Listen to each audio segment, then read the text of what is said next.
নমস্কার বন্ধুরা, আজকে আমি আমার এক প্রিয় রেসিপি আপনাদের সাথে শেয়ার করব। এর জন্য লাগবে গাজর, বিনস, টমেটো, পেঁয়াজ ও রসুন কুচি, আর লাগবে সেদ্ধ করা পাস্তা, আর লাগবে সামান্য পরিমাণ দুধ। তার মধ্যে একটু ময়দা দিয়ে ভালো করে ফাটিয়ে নিতে হবে, যাতে কোনো রকমের ডেলা না থাকে, একেবারে সুন্দরভাবে। দুধটাকে ভালো করে ফাটিয়ে নেবার পর এই সময় আমি গরম কড়াতে তেল দিয়ে গাজর আর বিনসগুলো ভেজে নেব। আর টমেটো, পেঁয়াজ কুচি, রসুন কুচি এখন দেব না, দেব সামান্য নুন আর সামান্য চিনি দিয়ে ভালোভাবে নাড়িয়ে নেব। এটা ভাজা হয়ে গেলে তারপর পেঁয়াজ, রসুনটা আর টমেটোটা দিয়ে দেব।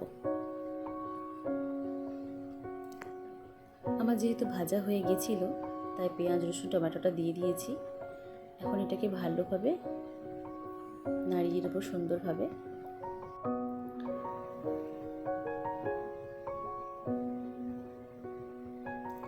যেহেতু এটা সুন্দরভাবে ভাজা হচ্ছে, তাই আমি এখন এই স্লাইস করা চিজটা নিয়ে নিয়েছি।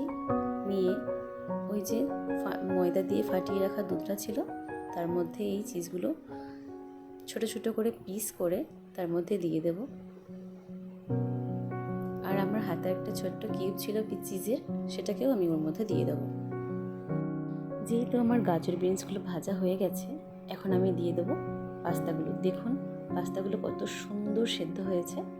পাস্তাটা দিয়ে খুব সুন্দরভাবে মিক্স করে নিয়ে ওর মধ্যে দিয়ে দেবো চিলি ফ্লেক্স আর দেবো অরিগ্যানো। এই অরিগ্যানোর ফ্লেভারটা খুব সুন্দর আসে। ভালো করে মিক্স করে নিয়ে আমি দিয়ে দেবো এর মধ্যে সেই যে চিজ আর ময়দা মেশানো দুধটা।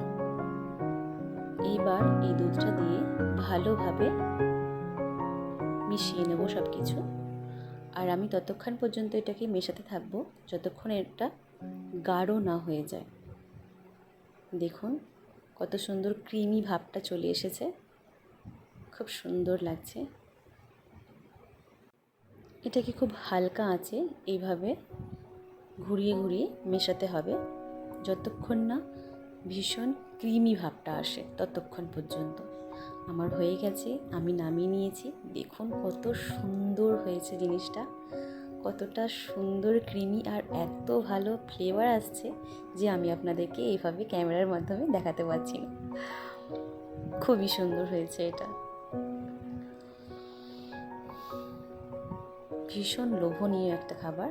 দেখুন কতটা ক্রিমি, এটা অপূর্ব স্বাদের।